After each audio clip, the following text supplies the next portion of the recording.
네. 오늘 구치소에서 버티기에 여전히 들어가 있는 윤석열 씨 이야기를 좀 해보자면은 보수 진영에서는 윤석열 씨가 인권 유린을 당하고 있다. 네. 미국이 개입해야 한다는 주장이 나오고 있습니다. 어제 조선일보에서 단독으로 이런 기사를 올렸는데요. 트럼프 측근 위성락에도 윤 부당한 대우 우려 입장 전달. 지난주 미국 워싱턴을 찾은 한미 의원 연맹 의원들과 만나서 윤석열 전 대통령이 불공정한 수사 재판을 받아서는 안 된다라고 밝힌 것으로 알려진 프레드 플라이츠 미국 우선주의 정책연구소 부소장이 이달 초에 이재명 정부의 안보수장인 위성락 국가안보실장과도 만나 같은 입장을 전달한 것으로 확인됐다. 플라이츠는 최근 윤 전 대통령과 관련된 언론 보도를 언급하면서 구금 상태에서 제대로 대우받지 못하고 있다. 사형이나 종신형에 처해질 가능성이 있다고 하는데 나는 매우 우려하고 있다라는 이런 보도를 냈습니다. 보수 진영을 엄청 이제 인용하고 난리가 났죠. 그런데요. 사실이 그런 거 아니에요. 자, 제시 발언의 당사자에게 사실 확인을 하는 팩트체크 보도를 했는데 주장과 달랐습니다. 프레드 플라이츠는 트럼프 일기 때 백악관 국가안보회의 비서실장을 지낸 인물인데 이 JTBC와의 이메일 인터뷰에서 내 입장을 명확히 하자면 윤 전 대통령이 부당한 대우를 받고 있다고 말한 적이 없다. 윤 전 대통령의 현재 상황에 대해서 알거나 판단을 갖고 말한 게 아니다. 강조했다고 합니다. 상당하네요. 그죠? 아니 근데 어떻게 이렇게까지 조선일보는 어떻게 된 무슨 근거로 이런 기사를 썼을까요? 좀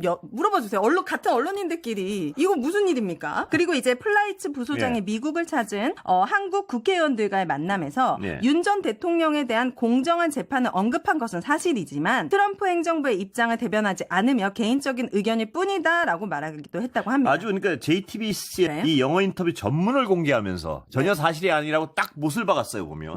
이건 팩트 체크를 아주 단단히 한 건데요. 도대체 그럼 무슨 근거로 이런 기사를 썼을까요? 그러게요. 정말 궁금하네요. 것들이야말로 어떻게 보면은 너무 잘못된 정보인데. 그렇습니다. 이거 이 JTBC 팩트 체크에 따르면요. 이거는 그러니까 본인이 두 가지 말을 했을 가능성 별로 없어 보이는데요. 정말 근데 이게 문제는 말입니다. 이걸 떠나서 아니 미국에다가 왜 우리의 그 내란 사범에 대해서 부당 대우를 하지 말게 해달라 뭐 이 얘기를 왜 미국에다 자꾸 하는지 저는 그 자체 심평 변호사 이분 심평 변호사는 이제 또 계속해서 미국에 개입을 있는데요. 뭘 어떻게 해달래요? 본인의 페이스북에 이런 글을 올렸습니다. 제2차 세계대전 후에 인권 흡치, 국제화의 길을 걸었는데 인권 침해 문제에 관한 타국이 간섭하더라도 이를 부당한 내정 간섭이라고 하지 않는다. 나는 인권의 문제를 주로 다루는 헌법학자로서 오랜 역사를 통해 인권이 진척시키기 위해 노력해왔다. 그러니까 이런 것들을 사람들이 언뜻 들으면 정말 뭐 변호사라 그러고 윤석열 씨의 어떤 가장 가까운 사람이라 그러고 하니까 언뜻 들으면 그럴 때다 저는 언뜻 들어도 너무 이상하게. 아니 왜냐하면 근데 중요한 거는요. 인권 침해에 대한 아주 이런 부분이 이분이 정말 알면서 몰라서 이런 글을 썼는지 모르겠는데 인권 침해에 대한 부분은 부당한 내정 간섭이 하지 않는다 이렇게 얘기를 했잖아요. 문제는 여기 이 말에 얼마나 어폐가 있냐면요. 인권 침해가 아니라는 거예요. 지금 팩트가. 근데 인권 침해가 아니고 다 정당한 어떤 법 집행을 가지고 인권 침해라고 규정을 해놓고 그랬죠. 인권 침해란 부분은 국제적으로 해서 내정 간섭이 아니다. 이게 아주 엄청난 왜곡이거든요. 그러니까 인권 침해라는 부분에 대해서 누가 공감을 했고 누가 동의를 했습니까? 근데 본인 스스로가 인권 침해라고 딱 규정을 해놓고 근데 거기 갔다 온 분들이나 교도소 측이나 어디 팩트 체크를 해봐도 인권 침해라는 부분은 정당한 법 집행하고 있는 거 아니에요? 오히려 4명이 특혜를 받고 있고 4명이 들어갈 수 있는 인권 침해라고 딱 규정을 해놓고 그러니까 엉뚱하게 기반 전제를 왜곡을 해놓고 그걸 바탕으로 논리 전개하는 그런 일들이 이쪽 분들은 참 많이 잘해요. 이런 거를. 이분이 인권의 문제를 주로 다루는 헌법학자라고 보지. 다시 좀 공부를 다시 하셔야 할 것 같은데. 그러니까 이게 참. 그래서 지금 한국의 한 전직 국가원수가 겪은 이 비참한 처우에 대해 개입해주기를 거의 러브레터를 보내고 있는. 부끄러워서 못 견디겠는데요. 근데 분명한 건 이 적어도 변호사시면요 이분이 인권 침해라고 본인이 주장하려면 이러이러한 부분이 인권 침해다. 구체적으로 라고 얘기를 하고 나서 이런 인권 침해에 대해선 타국이 간섭하더라도 내정 간섭이 아니다. 이렇게 전개를 해야 되는데 아무런 인권 침해 근거도 없는데 인권 침해라고 규정을 딱 해놓고 그 다음부터 엉뚱한 논리 전개예요. 그러니까 뒤에 거는 맞는 말일 수 있죠. 뭐냐면 어떤 인간에 대한 굉장한 인권 침해, 극심한 인권 침해에 대한 왜곡이 개입을 해야 되니까요. 근데 앞에 인권 침해라는 이 팩트를 확 뒤틀어 놓고 이런 문제에 대해서 간섭한다. 이렇게 엉뚱한 논리를 전개하는 건데 이분만이 아니라는 거예요. 이쪽 진영에 그분 근처에 있는 분들은 아주 기본적인 사실을 다 뒤집어 놓고 그 다음부터 자기 얘기 막 떠들어요. 너무 흥분하지 마세요. 이랬던 게 하루 이틀이 아니라 이분들은 아주 오랜만이라서 생을 다 왜곡하고 다 이상하게 너무 그분 들어가고 그죠. 계곡에서 발 담그시다가 오랜만에 오셔가지고 지금 세상이 이렇게 척박합니다. 저는 근데 좀 이해가 미국이 계속해서 집착하는 거.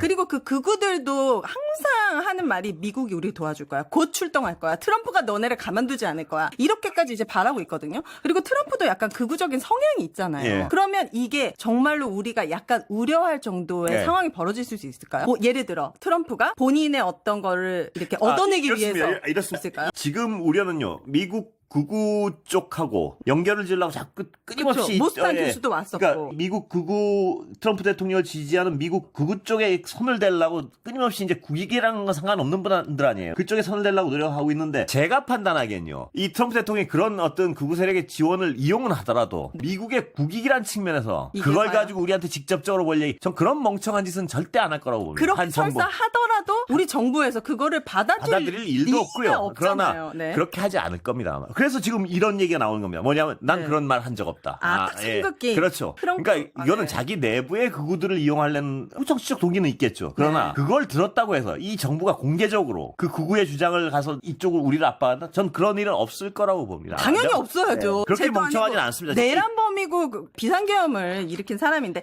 사형과 무기징역만이 기다리고 있습니다. 법치주의 국가잖아요. 미국에 그만 좀 러브레터 보내서요. 우리나라 주권은 우리나라에 있는 거잖아요. 이민을 가시던지. 창피하죠? 흥분하지 않습니다. 날이 많이 덥거든요. 흥분하는 순간 갑자기 더워지기 제가 오늘 대신 흥분을 해드려서 일부러 좀 약간 냉정한 척하는 거죠? 아닙니다. 시원하진 않았지만 좀 답답하긴 했지만 여러분 오늘 저녁 좀 시원하게 보내시길 안전하게 여기까지 하도록 하겠습니다. 더운데 조심해 가세요. 네, 감사합니다.